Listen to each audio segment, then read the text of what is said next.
Olá! Neste vídeo, continuaremos o estudo dos benefícios do regime geral de previdência social. Continuaremos aqui o estudo acerca do cálculo da renda mensal inicial de cada benefício. Final do vídeo anterior, falamos aqui sobre o auxílio acidente. E dissemos que a renda mensal inicial do auxílio acidente corresponde a 50% do salário do benefício.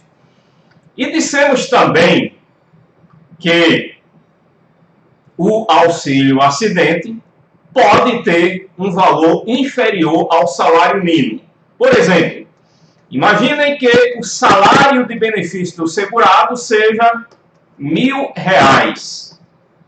A renda mensal do auxílio acidente será R$500. Aí você diz, mas professor, R$500 é menor do que o salário mínimo. Não tem problema. Com relação ao auxílio acidente, isso não tem problema. Por que não tem problema? Vejamos aqui a Constituição Federal, artigo 201, parágrafo 2º. Diz o seguinte: nenhum benefício que substitua o salário de contribuição ou o rendimento do trabalho do segurado terá valor mensal inferior ao salário mínimo. Em outras palavras, o que a Constituição está determinando aqui é que aqueles benefícios que substituam o rendimento do trabalho ou o salário de contribuição, aqueles não podem ser inferior ao salário mínimo. Porém, o auxílio acidente não substitui o rendimento do trabalho e também não substitui o salário de contribuição. Na verdade, o auxílio acidente, ele complementa o rendimento do trabalho. O segurado, ele recebe o salário pago pela empresa e, além do salário que a empresa lhe paga, ele também recebe o auxílio acidente pago pela Previdência Social. Como funciona isso? Explico. É assim, o segurado sofreu um acidente. Em decorrência desse acidente, ele ficou temporariamente incapacitado para o trabalho. Durante os 15 primeiros dias, a empresa continuou pagando o salário dele. Porém, a partir do 16º dia, a empresa parou de pagar salário para ele e o segurado passou a receber auxílio doença. Ainda não foi auxílio acidente. Por enquanto, é auxílio doença que o segurado está recebendo. Bem, aí ficou alguns meses recebendo auxílio doença.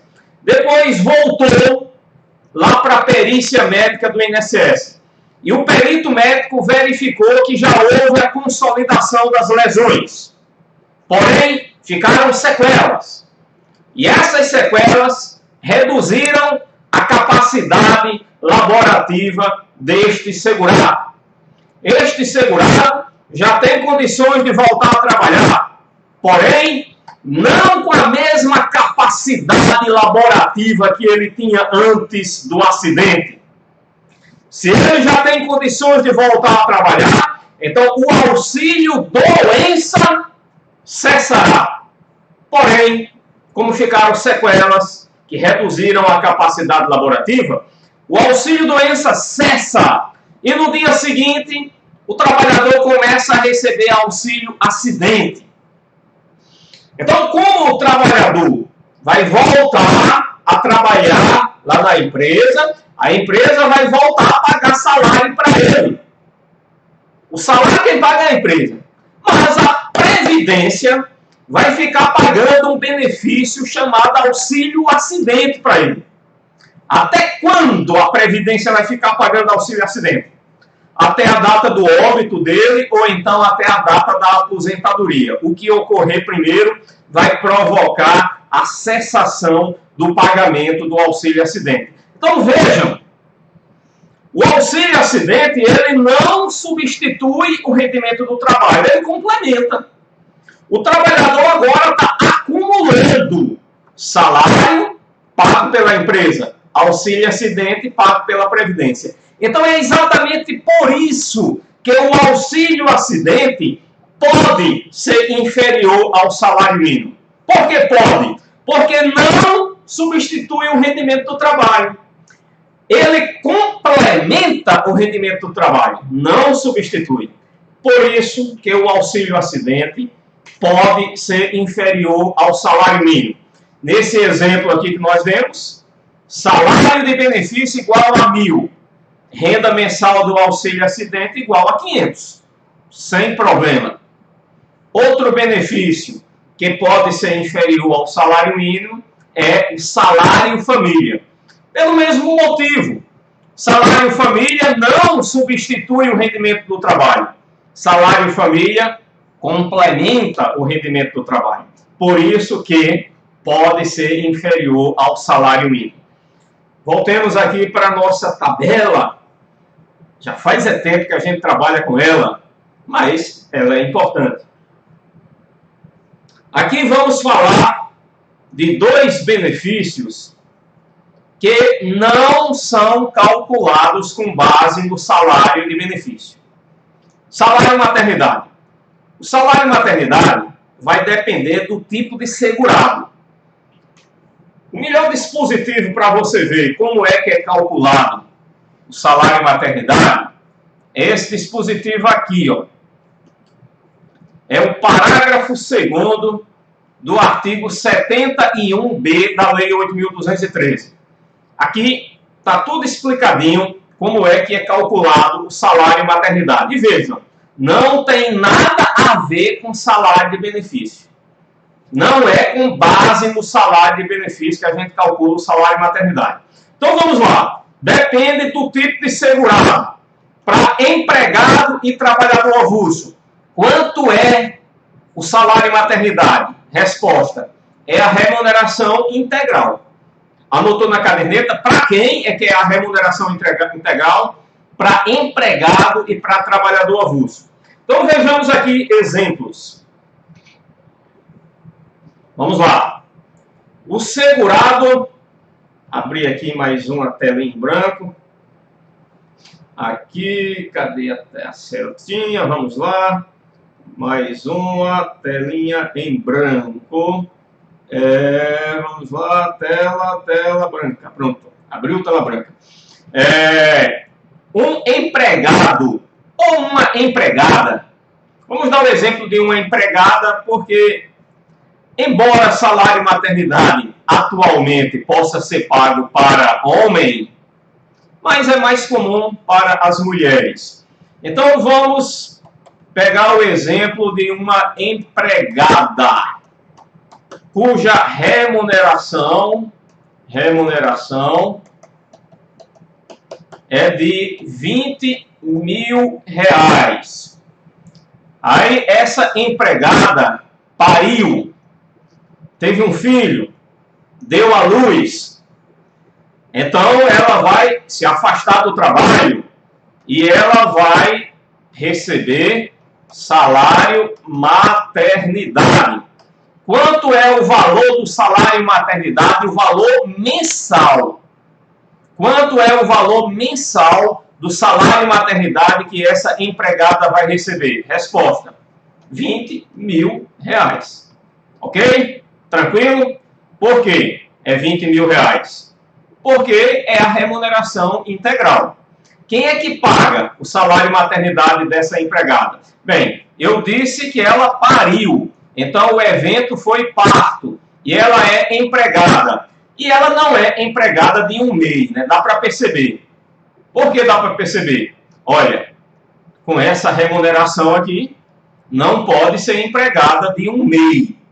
É isso? Ela é empregada de uma empresa, não é de um microempreendedor individual.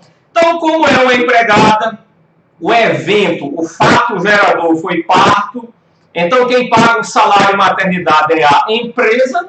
Posteriormente, quando a empresa for recolher suas contribuições previdenciárias, a empresa vai realizar uma compensação. Ok? Tranquilo? Então, agora, vamos dar outro exemplo, né? Vamos abrir aqui outra telinha em branco. Tela normal. Deixa eu ver aqui, eu estou meio enrolado com esse negocinho aqui, mas fique calmo que a gente chega lá. Tela branca, beleza, tela branca aí pra gente, olha. Vamos lá. Tela branca na tela. Vamos imaginar aqui outra empregada. Uma empregada de uma empresa cuja remuneração mensal dela é de R$40 mil. Professor, existe isso? Lógico que existe. Tem empregadas que ganham até mais que isso. Ok? Existe. Não é comum, mas existe. Bem, aí essa empregada pariu. Então, o evento foi parto. Então, agora ela vai receber salário maternidade. Quanto é o valor do salário maternidade que essa empregada vai receber?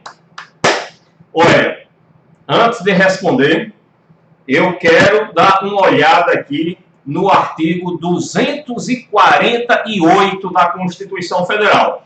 E quero que você acompanhe comigo. O artigo 248 da Constituição Federal diz: os benefícios pagos a qualquer título pelo órgão responsável pelo regime geral de previdência social, ainda que a conta do Tesouro Nacional, e os não sujeitos ao limite máximo de valor fixado para os benefícios concedidos por esse regime, observarão os limites fixados no artigo 3711. Em outras palavras, o que o artigo 248 está dizendo, que aquele limite que está previsto no inciso 11 do artigo 37, aquele limite aplica-se para qualquer benefício do regime geral de previdência social. Que limite é esse que está no inciso 11 do artigo 37 da Constituição? Resposta: é o teto remuneratório dos servidores públicos. Lá no inciso 11 do artigo 37 da Constituição, diz que quando se trata do serviço público federal, o teto remuneratório é o subsídio do ministro do STF. E, atualmente, quanto é o subsídio do ministro do STF? Está aqui nessa lei 13.091. Logo no artigo 1º, diz: o subsídio mensal dos ministros do Supremo Tribunal Federal é de R$ 33.763. Então, nenhum, anota aí na caderneta, por favor, o nome nenhum. Aí, quando eu digo nenhum, é nenhum mesmo. Não tem exceção. Então, nenhum benefício do regime geral pode ter um valor maior do que o subsídio do ministro do STF. Então, vejamos aqui. Olha o que acontece aqui. A empregada tem uma remuneração de 40 mil. Mas o salário maternidade não pode ser 40 mil, porque 40 mil é maior do que o subsídio do ministro do STF. Então, o salário maternidade dela vai ser R$ 33.763, que é o atual subsídio do ministro do STF. Porém, nós respeitamos o artigo 248 da Constituição, não foi? Foi. A Constituição tem que ser respeitada. Porém, nós criamos outro problema com outro dispositivo da Constituição. Senão, vejamos aqui qual foi o problema que a gente criou aqui com outro dispositivo da Constituição. Vou abrir aqui uma nova Constituição Federal. Aí eu vou aqui para o artigo 7º. Aí agora, deixa eu ver aqui. Aqui eu estou no inciso 18 do artigo 7º da Constituição. Inciso 18 diz o seguinte: as trabalhadoras, né, têm direito à licença à gestante sem prejuízo do emprego e do salário, com a duração de 120 dias. Bem, sem prejuízo do emprego, na prática é o seguinte: a lei infraconstitucional garante uma estabilidade provisória para as trabalhadoras gestantes. Essa estabilidade provisória vai desde o momento que ela descobre que está grávida, mediante um exame médico, até 5 meses após o parto. Isso é para que ela não tenha prejuízo do emprego. Porém, a Constituição está dizendo que ela não pode ter prejuízo do emprego e também não pode ter prejuízo do salário.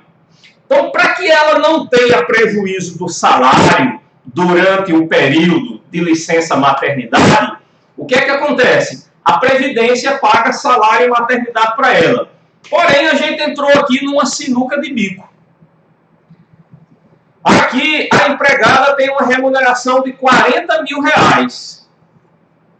E a Constituição Federal está dizendo que nenhum benefício pago pelo regime geral poderá ser maior do que o subsídio do ministro do STF. E aí?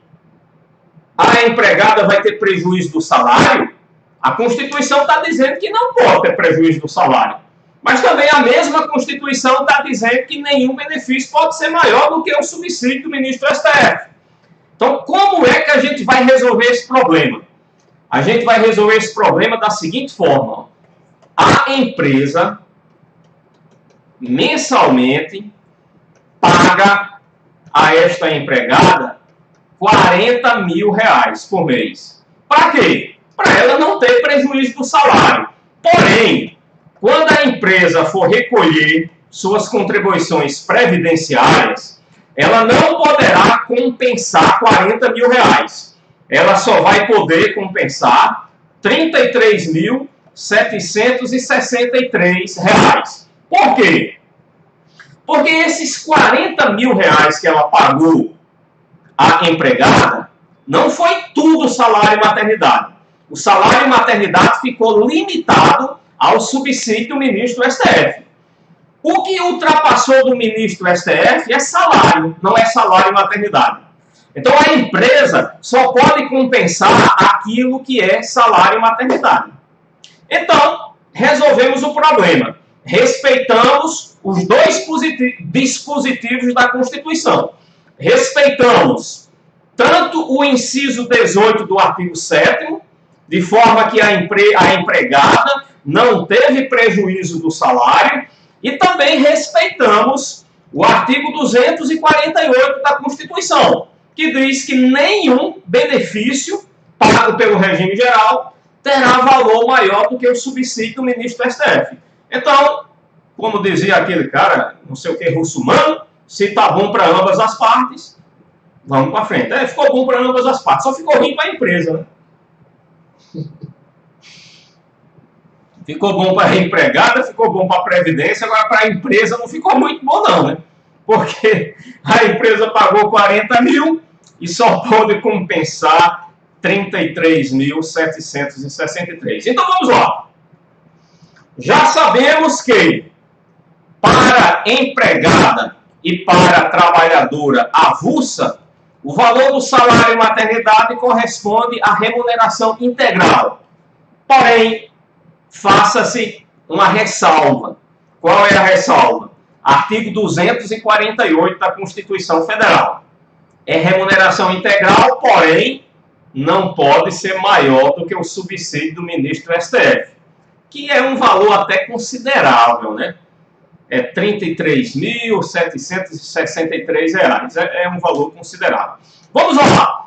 Para empregado doméstico, qual é o valor do salário maternidade. É o último salário de contribuição. Vamos dar um exemplo aqui?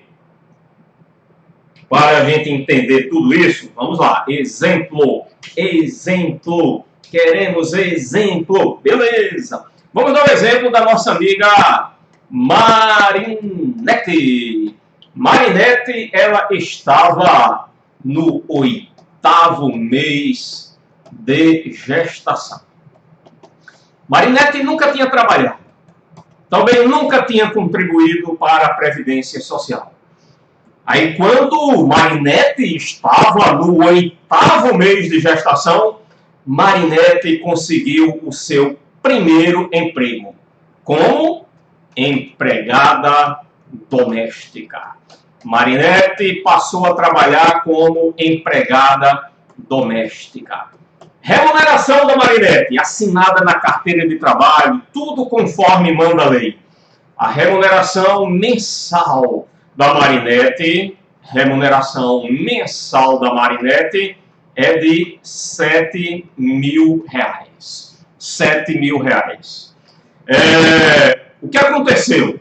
Bem, ela estava no 8º mês de gestação, quando conseguiu seu primeiro emprego. O que aconteceu no mês seguinte? Marinete pariu. Marinete deu à luz um filhinho, um garotinho. Botou o nome do menino como Pedrinho. Pedrinho é o filho da Marinete. Agora a pergunta é a seguinte: Marinete terá direito a receber salário maternidade? A resposta é sim, tem.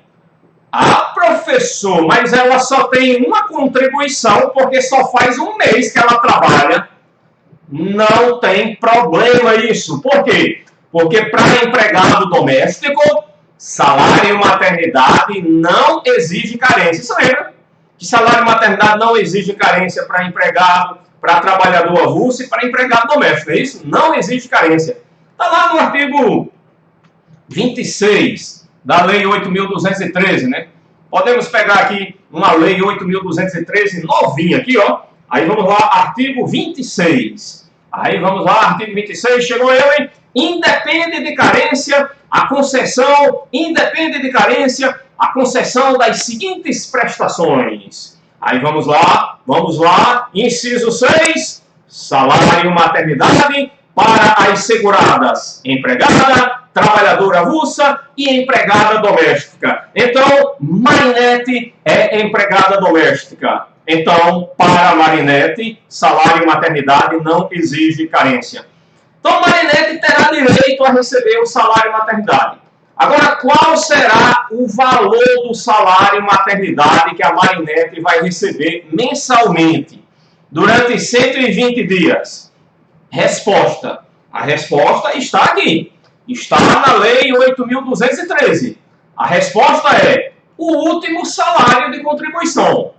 Aí você diz, então é 7.000. Não é 7.000, não. 7.000 foi a última remuneração, que na verdade foi a última e foi a primeira também, né? Porque só fazia um mês que ela estava trabalhando. Porém, o último salário de contribuição não foi 7.000. Qual foi o último salário de contribuição?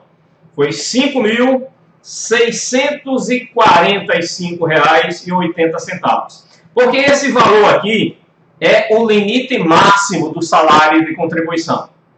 A remuneração da Marinete foi 7.000. Porém, o salário de contribuição dela foi R$ 5.645,80. E esse vai ser o valor mensal do salário maternidade que a Marinete vai receber. Tá legal? Tranquilo? Podemos ir para frente porque atrás vem gente? Sim, podemos. Então vamos. Vamos para frente que atrás vem gente. Salário maternidade. Qual o valor do salário maternidade? Aí aqui, ó. Para contribuinte individual, segurado facultativo e para o desempregado.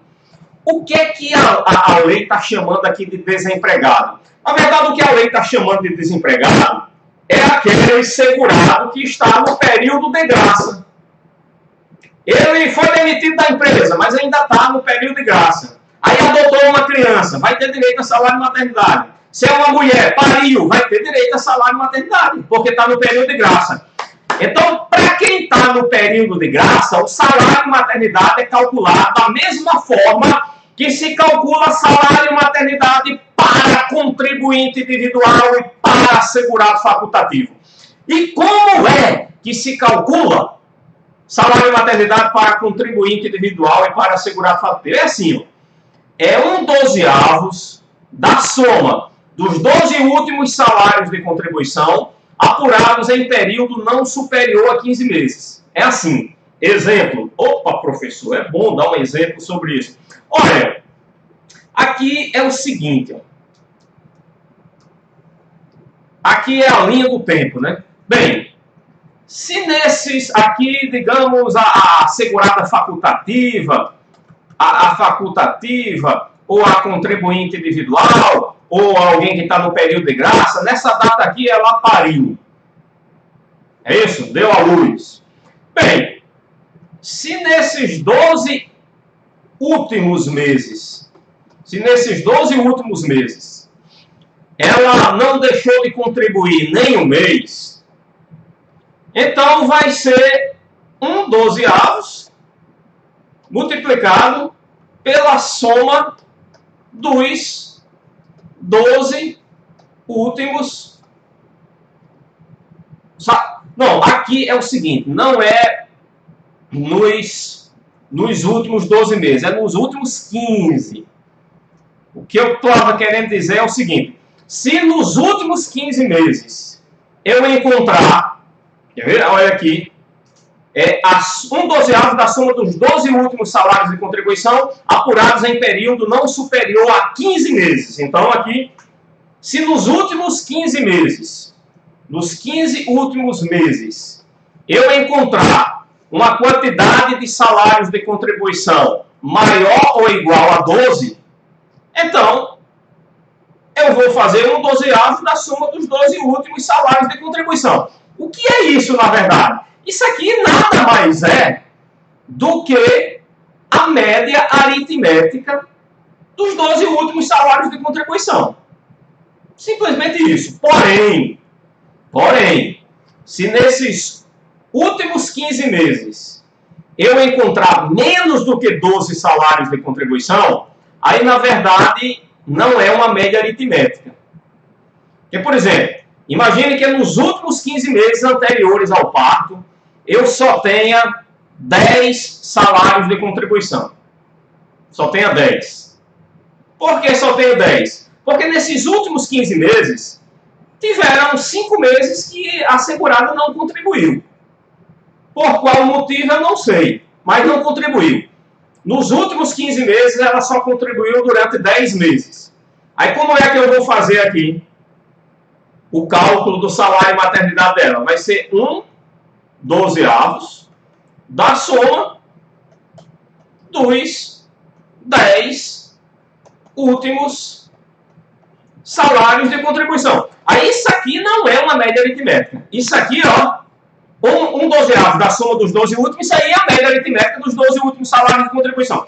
Agora, 1/12 da soma dos 10 últimos salários de contribuição não é. Ok? Então, na verdade, aqui, se dentro dos últimos 15 meses eu encontrar uma quantidade de salários de contribuição maior ou igual a 12, o que eu vou fazer é uma média aritmética dos 12 últimos salários de contribuição. Mas se eu encontrar uma quantidade menor do que 12 dentro dos últimos 15 meses, aí não é uma média aritmética. Eu vou pegar 1/12 e multiplicar pela soma dos salários de contribuição que eu encontrar ali dentro dos últimos 15 meses. Isso quando for uma quantidade menor do que 12. Ok? No próximo vídeo, a gente conclui aqui a questão da renda mensal dos benefícios. Até lá!